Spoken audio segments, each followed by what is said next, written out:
center when he conducted security work and property checks.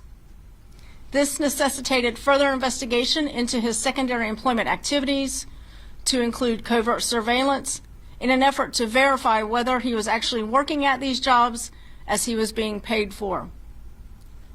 Covert surveillance confirmed that Deputy Bell either left hours early from or never left his residence to show up for 5 secondary employment jobs he had been assigned during the month of November. These jobs included the Clay County Utility Authority on November 7th and November 16th, Duval Asphalt Company on November 10th and November 21st, and the Fleming Island Plantation Amenities Center on November 15th. Bell submitted electronic records from his CCSO computer to be paid for these 5 jobs and cashed checks totaling more than $1,350. In addition, investigators found that Bell had submitted timekeeping documents to be paid for 2 secondary employment jobs, Duval Asphalt and Fleming Island Plantation, on opposite ends of the county during overlapping hours on November 1st. It was not possible for Bell to be present at both at the same time. As a result of these findings, our investigators met with our criminal justice partners at the state attorney's office to review the case, and we obtained an arrest warrant for Bell. He was arrested this morning and has been charged with organized fraud, which is a 3rd-degree felony. His employment with the Clay County Sheriff's Office has been terminated. As disappointed as I am in Bell's actions, which led to his arrest, I am just as proud to say that the information about his illegal activity also came from agency employees, these employees who understand the importance of honesty and integrity. When law enforcement officers learn to recite our code of ethics during our recruit training, it serves a purpose. It instills in us that our badge is a symbol of public faith, and we accept it as a public trust to be true to the ethics of our law enforcement service. This is why it is so important to hold those who stray from our oath accountable, to maintain the trust of the public we serve. None of us want our badge to be tarnished by the misdeeds of others, and we understand the importance of public trust. This is a solemn obligation that we are sworn as professionals. We are sworn to as professionals, and I am committed personally as the sheriff of the Clay County Sheriff's Office. Now, before I take any questions, I want to address another issue. I want to clarify some information that has been reported. A couple of days ago, a private citizen confronted a police officer from another agency on Facebook Live with some very serious allegations. This citizen also claimed that he had provided evidence or proof of the officer's alleged actions to the Clay County Sheriff's Office previously, and that we had done nothing about it. Upon interviewing this citizen, we learned that he had sent a single text message to a landline which does not accept text messages a couple of months ago. This information was never received by any of our members, as this person has purported it to be. With that being said, we are currently conducting an investigation into the alleged actions of that officer, and because that is an open investigation, I will not be able to provide any further details on it. With that, I will take your questions. Can you explain a little bit more? You said a text was sent to a landline. Can you repeat what you said there? Yes, sir. A single text was sent to a landline. Which landline? I'm sorry. A landline here in the sheriff's office, and our landlines do not accept text messages. So this is that private citizen saying that citizen was turning in information to the sheriff's office via text message, and you're saying that's how this citizen stated that he had turned over evidence or proof of potential criminal activity to the sheriff's office. And he did so via text message to a landline here. Our landlines do not accept text messages. Okay, gotcha. You said the allegation was made against an officer from another agency, right? And that's what I heard. The allegation that this gentleman is talking about is against not a Clay County Sheriff's Office member, a member of the Clay County School Board Police. So for this Facebook Live, it's gotten a lot of traction on social media. It's something that's been widely discussed here locally. When something like this comes up, is there a reminder or message for parents in terms of perhaps monitoring what their kids are doing on social media? Sure, I think there's, you know, as a mom to 4 teenagers, you need to be constantly monitoring your kids' devices and social media. You know, but I'll go ahead and go one step further. If somebody has information alleging criminal activity, the best answer is to contact us here at the Clay County Sheriff's Office and allow us to work a criminal investigation. And has the Clay County Sheriff's Office ever worked in tandem or received information from this individual prior to the Facebook Live from this week? I don't have the answer to that. Not that I'm aware, but I can't say 100%, not since I've been here.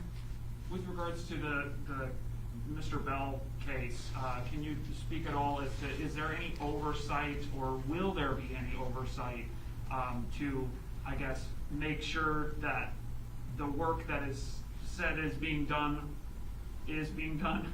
Sure. And in fact, prior to walking in here, we were discussing just that. You know, how do we make sure that our deputies are doing the right thing, and how do we make sure that citizens or businesses who hire our deputies get the service that they're paying for? So we will make sure that we have very strong checks and balances put into place and review our policy, and if policy changes need to be made, then we'll make them, and you know, we will make sure that we are doing the right thing. And did the lapse in security at these places, the utility authority, asphalt company, did that result in any crimes occurring? Not that we're aware of, no, sir. And I did want to ask, yesterday formal charges were filed against your predecessor. Do you have any comment on the Daniel No, sir. case? I don't. Okay. Going back to Bell, you said that it was that the information about the activity came from employees. Were those employees who worked closely with him? Are you aware of? You know, we're still a smaller agency, and Deputy Bell has been around for a very long time. So I don't want to speak to the relationships that he may or may not have had with these employees, but I will, you know, I want to commend those employees who stepped up and did the right thing. And sorry, can you elaborate also on the 2 jobs on opposite ends of the county during overlapping hours? Which ones were those specifically, those jobs? Sure. Let me make sure I get my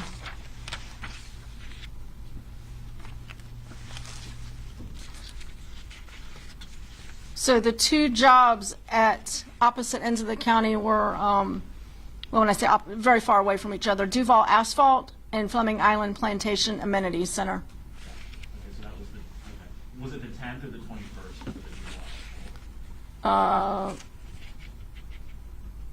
That was November 1st of the overlapping hours.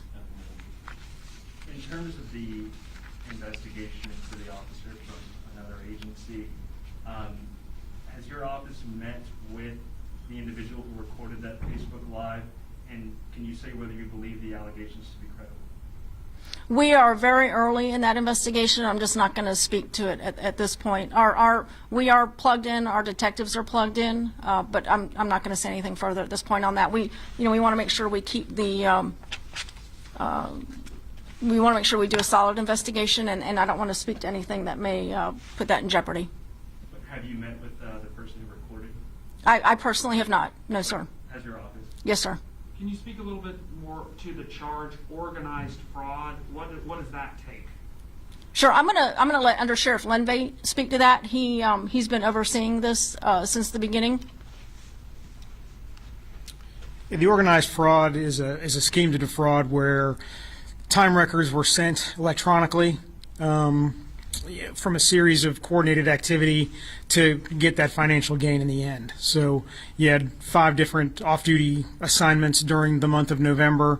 They were not fulfilled, some not at all, some only partially, yet those records for full payment were electronically submitted and funds were received and cashed. So that's the scheme to defraud. And do you you anticipate any possible further charges, or is it going to be just this one? At this point in time, that appears to be the extent of what we'll be charging him with, but investigators will look to see if there's potential for anything else. And so this was a remote access system, so he didn't necessarily have to be at a specific location or property to... Now, by policy, he was supposed to be at the locations and logged out with our communications center to signify that he was there, and he was not doing that, which led to this further investigation and the surveillance to verify that he actually was not fulfilling that obligation. None of the other questions we're going to have today. Thank you all for coming.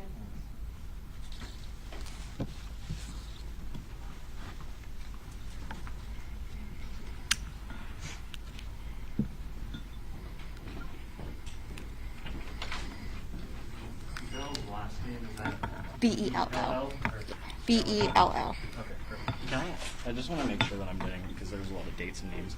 So,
Oversight for our risks.